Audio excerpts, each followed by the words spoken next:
Good morning बच्चों, मैं BL Agarwal आज आपको इस लेक्चर में कॉरपोरेट अकाउंट का एक चैप्टर होल्डिंग कंपनी का एक प्रॉब्लम सोल्व करके समझाने का कोशिश करूँगा।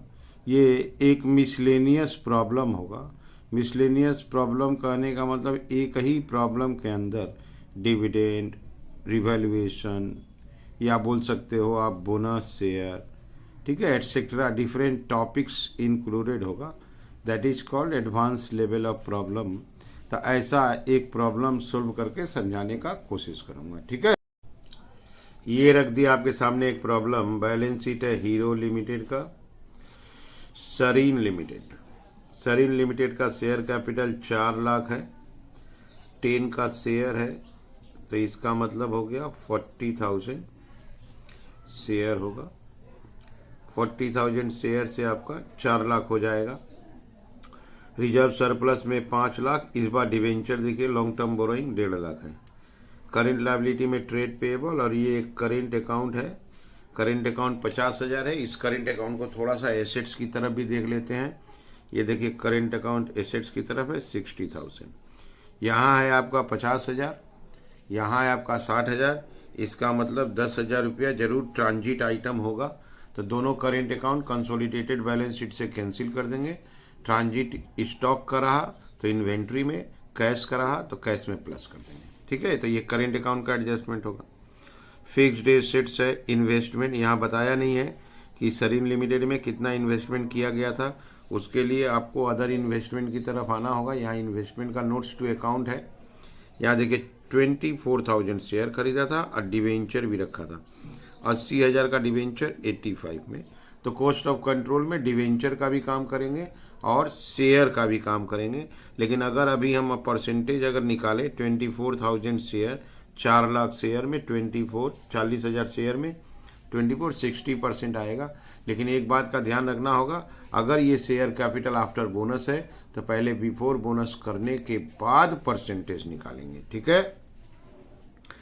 इसके अलावा इन्वेंट्री, ट्रेड रिसीवेबल और कैश, और थोड़ा सा नोट्स टू अकाउंट में देखिए जनरल रिजर्व यहाँ 3,20,000 था और सरप्लस 180 था। ये बैलेंस शीट के अंदर है, ईयर एंडिंग में है। अब नीचे आते हैं, हीरो लिमिटेड शेयर एक्वायर किया था साल के शुरू में।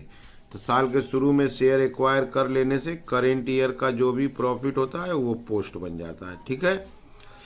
जिस समय शेयर एक्वायर किया था 4 लाख रुपया जनरल रिजर्व में था। यहाँ देखिए जनरल रिजर्व 320 है, यहाँ 4 लाख है। जनरल रिजर्व रिड्यूस हुआ है। जनरल रिजर्व रिड्यूस नहीं होता है। अगर रिड्यूस होने से पास्ट प्रॉब्लम के हिसाब से ये समझ सकते हैं हम लोग कि यहाँ बोनस शेयर था। बोनस शेयर का एंट्री सब्सिडियरी के बुक्स में हो चुका है, प्लस आगे से देख के प्रूफ कर लेंगे, ओके। सरप्लस में आपका 2 लाख रुपया था। यहाँ देखिए बोनस शेयर है 1 share for every 4 share held. 4 share रखने पे एक बोनस दिया था। अब बोनस शेयर का वैल्यू होगा फेस वैल्यू 10 रुपया, और लिखा है हीरो लिमिटेड के घर में बोनस रिसीट्स का कोई एंट्री नहीं हुआ। हीरो माने होल्डिंग कंपनी। होल्डिंग कंपनी जो बोनस पाया है उसका रिकॉर्डिंग नहीं हुआ है। अगर बोनस का यहाँ से रिकॉर्डिंग करे तो 24,000 के में ऊपर 1 share for every 4 share held, तो यहाँ हमको 6,000 बोनस मिल जाएगा। तो 24 प्लस 6 30,000 हो जाएगा। 40,000 शेयर में 30,000 शेयर मेरे पास है, तो 75%। इसका मतलब हुआ हीरो लिमिटेड बोनस को रिकॉर्ड नहीं किया है, तो सरीन लिमिटेड के घर में रिकॉर्डिंग बोनस देने का हो गया है। वो शेयर कैपिटल जो 4 लाख देखे थे 40,000 शेयर, वो आफ्टर बोनस है, उसको बिफोर बोनस बनाना होगा। 40,000 शेयर आफ्टर बोनस है, दैट इज 4 पर 1 बोनस दिया था, तो 4 के अगेंस्ट में कितना होगा, ये शायद आपका 32,000 शेयर आएगा। तो 24,000 शेयर हम लोग एक्वायर किए हैं। 32,000 शेयर में से 75%। एक तो ऐसे निकाल सकते हो, या बोनस लेने के बाद मेरे पास 30,000 शेयर हो जा रहा है। 30,000 शेयर है 40,000 शेयर में, तो 75%, ओके। अच्छा, उस समय बोनस के पहले, बोनस हुआ है जनवरी 20 में आपका, तो बोनस के पहले जून 19 होगा एक्चुअली। यहाँ जून 20 नहीं होगा, जून 19 में वो कंपनी डिविडेंड दिया है प्री एक्विजिशन प्रॉफिट से 25%। तो उस समय शेयर कैपिटल था आपका 3,20,000, दैट इज 32,000 शेयर था, तो डिविडेंड होगा 25%, 80,000। ये हो गया आपका डिविडेंड। तो उस समय शेयर कैपिटल आपका 3,20,000 था, 3,20,000 का 25% 80,000 डिविडेंड दिया है। हीरो लिमिटेड जो डिविडेंड पाया है, रिसीव किया है, उसको वो पीएल अकाउंट में क्रेडिट कर दिया। इसका मतलब रॉन्ग एंट्री हुआ, रेक्टिफिकेशन का जरूरत होगा। ओके, आपको जो ट्रांजिट बताए थे, देखिए यहाँ 10,000 रुपया ट्रांजिट है, रेमिटेंस इन ट्रांजिट है, दैट इज बुक्स में एडजस्ट करना है, तो cash and cash equivalent, cash and bank में इसको प्लस कर देंगे। ट्रेड पेएबल में 1,00,000 रुपया इंक्लूड है, 1,00,000 रुपया हो गया म्यूचुअल, जिसके ऊपर 10,000 प्रॉफिट हुआ था। 1,00,000 के स्टॉक पे 10,000 प्रॉफिट हुआ था, हाफ स्टॉक बचा हुआ है, तो हाफ प्रॉफिट 5,000 अनरियलाइज्ड प्रॉफिट माना जाएगा। ओके, बनाना है कंसोलिडेटेड बैलेंस शीट। तो इस सवाल का अगर हम कैरेक्टर का बात करें तो share capital of subsidiary company after bonus है, उसको बिफोर बोनस बनाने के बाद share of holding, share of minority calculate करना होगा। अब प्लस इसमें प्री डिविडेंड का कॉन्सेप्ट है। अब pre dividend wrongly recorded in the books of holding company, that is hero limited. दूसरी बात, इन्वेस्टमेंट में शेयर के साथ इस बार डिवेंचर भी परचेज किया है, 80 का डिवेंचर 85 में खरीदा है, तो गुडविल को ये 5,000 रुपया इफेक्ट डालेगा वर्किंग नंबर 3 में। ठीक है, चलिए इसको वर्किंग पहले करते हैं। Okay, share capital of Sareen limited, subsidiary का नाम Sareen limited, after bonus, bonus के बाद उसका शेयर कैपिटल 4 लाख है। तो share capital before bonus, before bonus कितना होगा? 4 लाख, 4 पे 1 बोनस दिया था, तो ये हो जाएगा आपका 3,20,000। यहीं पे ले आते हैं प्री डिविडेंड 3,20,000, 25%, 80,000 होगा। अब बोनस शेयर ले आते हैं 3,20,000, 1/4, वो भी आपका 80,000 ही हुआ। नंबर ऑफ शेयर जानेंगे तब रेशियो निकलेगा। नंबर ऑफ शेयर 3,20,000 कैपिटल आया, 10 रुपया का शेयर है, तो नंबर ऑफ शेयर आपका हो गया 32,000 शेयर। अब हम लोग अपना वर्किंग कर सकते हैं। 1 नंबर वर्किंग हम लोग करते हैं हमेशा शेयर ऑफ होल्डिंग। हम लोग 24,000 शेयर एक्वायर किए थे, टोटल आपका 32,000 शेयर था, into 100 75%। Share of minority, minority वाला 8,000 शेयर एक्वायर किया है, 32,000 शेयर है, इंटू 100 25%। ओके, तो बोनस के पहले हम लोग 24,000 शेयर एक्वायर किए हैं, टोटल 32,000 शेयर है, 75%, माइनॉरिटी का 25%। Analysis of profit, analysis of profit में pre post general reserve, general reserve साल के शुरू में 1 अप्रैल 19 आपका 4 लाख था, जनरल रिजर्व 4 लाख था, बैलेंस शीट में कम हो गया है, तो बोनस शेयर प्री वाला इसी से दे देगा 80,000, तो ये 3,20,000 हो जाएगा। अब बैलेंस शीट में भी 320 है, इसलिए पोस्ट में कुछ नहीं होगा, करेंट ईयर कुछ नहीं होगा। सरप्लस 1,419 को सरप्लस का बैलेंस आपका 2 लाख रुपया था, इसमें से डिविडेंड पेड किया है, डिविडेंड पेड भी 80,000 था, ये आ गया 120। अब बैलेंस शीट में सरप्लस 180 है, तो करेंट ईयर आपका 60,000 पोस्ट हो जाएगा। इसके अलावा एनालिसिस के लायक कोई आइटम नहीं है। अब इसको प्लस कर लेते हैं, 60,000 440 less minority interest. Minority interest आपका 25% है, 1,10,000, 15,000। ये हो गया 3,30, ये हो गया आपका 45। Dividend received by hero limited, dividend out of pre acquisition profit is capital receipts and it is wrongly credited to PL account. Therefore, rectification will be required. Dividend received out of pre acquisition profit capital income होता है, investment में credit करना चाहिए, वो गलती से PL में credit किया है, इसलिए rectification entry PL account debit to investment in Sareen limited. Dividend का अमाउंट था आपका 80,000, हम लोग का परसेंटेज था 75, तो 60,000 होगा।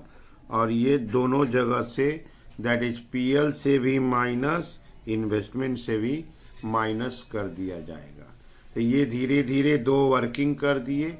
मेन वर्किंग था शेयर कैपिटल आपका बिफोर बोनस, और वहीं से परसेंटेज आया। वर्किंग नंबर 3 की तरफ आते हैं, cost of control. Cost of control में सबसे पहले वैल्यू ऑफ इन्वेस्टमेंट, इसमें शेयर भी है, डिवेंचर भी है। शेयर में है 3,50,000, डिवेंचर में आपका है 85, ये है 435। आप प्री डिविडेंड का रॉन्ग एंट्री था, उसको माइनस करेंगे 60,000, ये हो जाएगा आपका 375 less paid up value of share 24,000, share का 240, paid up value of debenture, ऊपर डिवेंचर है तो यहां भी आएगा 80,000। Pre acquisition profit, pre acquisition profit था आपका 3,30,000। बोनस शेयर, बोनस शेयर भी 75% मिलेगा। बोनस शेयर आपका 80,000 था, 75% 60,000। ये ऐड कर दीजिए आपका 3,20, 3,6, 50, 7, 10 माइनस करेंगे, कैपिटल रिजर्व आ जाएगा। कैपिटल रिजर्व आ गया आपका 533, ठीक है, सॉरी देख लेते हैं एक बार। 7,10,000 माइनस 375,000,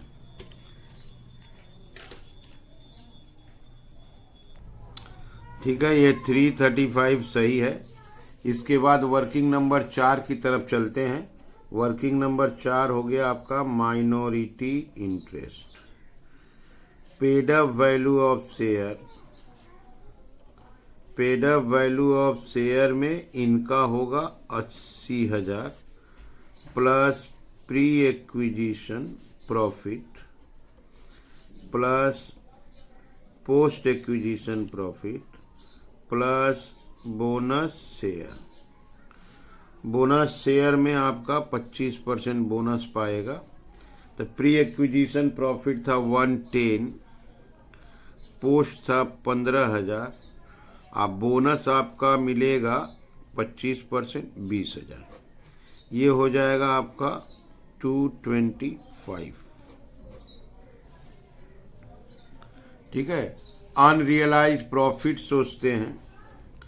अनरियलाइज्ड प्रॉफिट 10,000 का प्रॉफिट हुआ था, आधा स्टॉक बचा है, तो unrealised profit 5,000। Consolidated general reserve, holding company का जनरल रिजर्व आपका, होल्डिंग कंपनी का जनरल रिजर्व आपका 2 लाख था। अब पोस्ट में तो था ही नहीं, इसलिए पोस्ट एक्विजिशन डैश 2 लाख रह जाएगा। कंसोलिडेटेड सरप्लस, होल्डिंग कंपनी का अपना सरप्लस, होल्डिंग कंपनी का 2,50,000 था। पोस्ट एक्विजिशन, पोस्ट एक्विजिशन में आपका 45 है। अनरियलाइज प्रॉफिट माइनस होगा, अनरियलाइज प्रॉफिट 5,000 है। अब प्री डिविडेंड माइनस होगा क्योंकि रॉन्गली रिकॉर्डेड है, वो आपका 60,000 है। ये 2:30 बच जाएगा। ठीक है, अब हम लोग बैलेंस शीट के पर्पस से एक नोट्स टू अकाउंट का बात करते हैं। नोट्स टू अकाउंट में एक नंबर, एक ही नोट्स जरूरी पड़ता है आपको, reserve and surplus. Reserve and surplus के लिए आप सोचो, जनरल रिजर्व वर्किंग नंबर 6 में 2 लाख है, सरप्लस वर्किंग नंबर 7 में 230 है। अब कैपिटल रिजर्व कैलकुलेट हो गया था। कैपिटल रिजर्व आपका वर्किंग नंबर 3 में आया था 335, ये हो गया 765। ये रिजर्व सरप्लस के नाम से कंसोलिडेटेड बैलेंस शीट में शो कर दिया जाएगा। तो ऐसे करके धीरे धीरे एक एक वर्किंग कर दी। आप भी मेरे साथ वर्किंग करते रहो, ठीक है। यहाँ देख लो वर्किंग, एक बार फिर से देख लो। जो वर्किंग हमेशा करते हैं होल्डिंग के सॉल्यूशन में, वही सारा वर्किंग किया है, ठीक है। अब चलिए चलते हैं बैलेंस शीट। ये फॉर्मेट रख दिया आपके सामने, कंसोलिडेटेड बैलेंस शीट। लायबिलिटी में सबसे पहले equity and liabilities. Equity and liabilities अपना मेन हेडिंग होता है, उसमें ए नंबर आया आपका share holders. Share holders fund, share holders fund में सबसे पहले share capital. Share capital holding company वाला रिकॉर्ड होता है, सब्सिडियरी का शेयर कैपिटल कैंसिल हो गया 6 लाख। 2 नंबर आपका reserve and surplus. Reserve and surplus का नोट्स टू अकाउंट किए थे, जिसमें आया था 765,000। बी नंबर लाएंगे non current liabilities.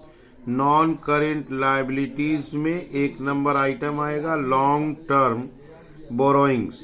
Long term borrowings में इस बार डिवेंचर था। डिवेंचर 1,50,000 का था, जिसमें से 80,000 का डिवेंचर हम ही लोग परचेज किए थे, तो 70,000 बच जाएगा। C number current liabilities.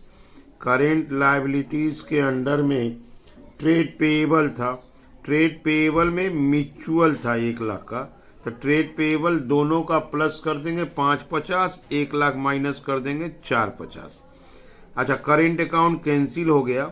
Minority interest, minority interest आपका आया था, कैलकुलेशन किए थे माइनॉरिटी का 2,25,000 आया था। ओके, अब इसको प्लस कर देंगे, दिस विल बी टोटल, ठीक है। लायबिलिटी साइड का टोटल आया 2110, ठीक है। तो यहाँ से लॉन्ग टर्म बोरोइंग को देखिए, ये पहली बार आया, डिवेंचर हेल्ड किए थे इसलिए माइनस कर दिए। अब आते हैं एसेट्स की तरफ। एसेट्स में ए number non current assets. Non current assets में एक number item fixed assets. Fixed assets, उसके अंडर में टेंजिबल। टेंजिबल फिक्स्ड एसेट्स दोनों का प्लस कर देंगे 10,80,000, इसमें कोई एडजस्टमेंट नहीं था। इसके बाद B number current assets. Current assets में आपका पहला आइटम आएगा इन्वेंट्री। अगर आपको याद हो तो 5,000 रुपया अनरियलाइज प्रॉफिट था, जो इन्वेंट्री से ही माइनस होता है, तो 350 से 5,000 गया 345। 2 नंबर में आएगा आपका ट्रेड रिसीवेबल। ट्रेड रिसीवेबल में 1 लाख रुपया म्यूचुअल था। ट्रेड रिसीवेबल को 250 और 450 7 लाख, 1 लाख म्यूचुअल गया आपका 6 लाख। 250 और 450 बैलेंस शीट में है 7 लाख, 1 लाख म्यूचुअल गया। 3 नंबर में आपको cash and cash equivalent, cash and cash equivalent में वो कैश इन ट्रांजिट को प्लस कर देंगे। यहाँ इनका था 25,000 प्लस 50,000 और ट्रांजिट आपका 10,000। करेंट अकाउंट को कैंसिल कर दिए, ये आपका हो गया 85,000। ओके, तो इन्वेंट्री से अनरियलाइज प्रॉफिट 5,000 रुपया माइनस कर दिए और ट्रेड पेएबल से ट्रेड रिसीवेबल से 1-1 लाख रुपया माइनस किए थे। करेंट अकाउंट दोनों जगह से कैंसिल कर दिए और कैश इन ट्रांजिट जो रेमिटेंस इन ट्रांजिट था 10,000 रुपया कैश एंड बैंक में ऐड कर दिए। अब इसका एक बार टोटल करके देखते हैं।